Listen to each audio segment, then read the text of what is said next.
off all your efforts? You can get in touch with us in all the usual ways. Send us WhatsApp message. Number is 0330 123 0440. Or you can just scan the QR code with your phone's camera. Automatically, that will start a chat with us, and you can still get in touch with us by email and on Twitter as well. That's exciting. I didn't know you could scan QR codes off the telly. Well, apparently you can. Yeah? Apparently you can. You can also send them by post, but we'll catch up with those a little bit later on in the process. So not actually on World Book Day then? No. That might be a problem. Day. I'm well aware also that lots of schools do not get their children to dress up for World Book Day and do all kinds of other things as well. So if you want to tell us about that, we'd love to hear also on the same numbers and QR codes. Time now to get the news, travel and weather where you are.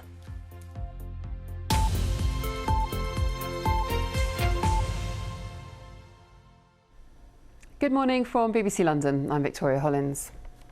Schools across the capital and the southeast will be affected by teacher strike action today. The union, the NEU, estimates around 200,000 members will be taking action in the long-running dispute over pay. The majority of schools are expected to either restrict access to certain year groups or fully close. Not just about individual teachers' pay, it's about safeguarding the whole profession. And actually, if something isn't done now, then we will hit breaking point where we're not able to retain. And clearly, we could see with all the stats, we're not able to recruit those teachers that are leaving. The Department for Education had said it wanted formal talks on pay, conditions and reform ahead of the latest strike days, but only if the NEU called them off. Protests have been taking place against plans to raise council tax by more than average in some boroughs. For the majority of Londoners, bills for key services will increase by around 5%. But Croydon wanted to set a rise of 15%. Protesters gathered outside the town hall, and last night the plans were voted down. But Thurrock also saw protests against plans for a 10% rise, which was approved last night. A teenage boy from North London has spent a year recreating photographs taken originally by his grandmother to try and help her with her Alzheimer's. Follett Loveday from Barnet has been following in her footsteps from 1955, trying to recreate the exact same picture in the hope of assisting the 83-year-old's memory loss. I think what's been really interesting and important about this project is it's helped my mum to reconnect with that really, really critical time in her life, but also to be able to place that in the present. She seemed to really like it, and I thought it was really heartwarming, to be honest.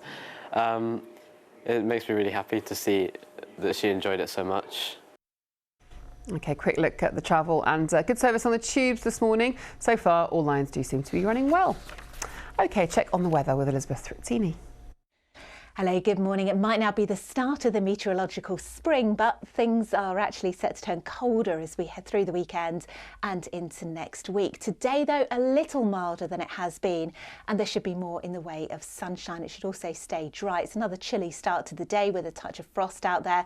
Temperatures very close to freezing for most of us. There is some sunshine around this morning.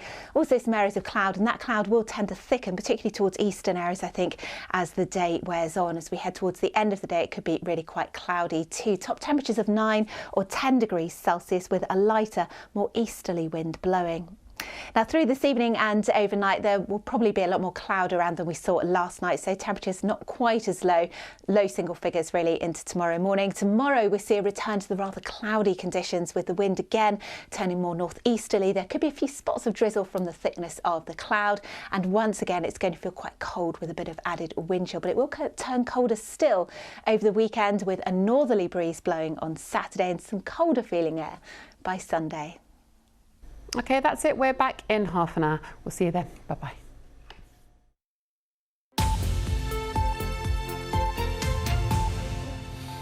Hello, you're watching Breakfast with Rachel Burden and Charlie State. So we've been talking a lot recently about how much our weekly groceries have been going up in price and also about supermarket shortages. But even against this backdrop, a staggering amount of food is still wasted every year. Charities say more needs to be done to stop that waste. So how are they going to do it? Hannah's been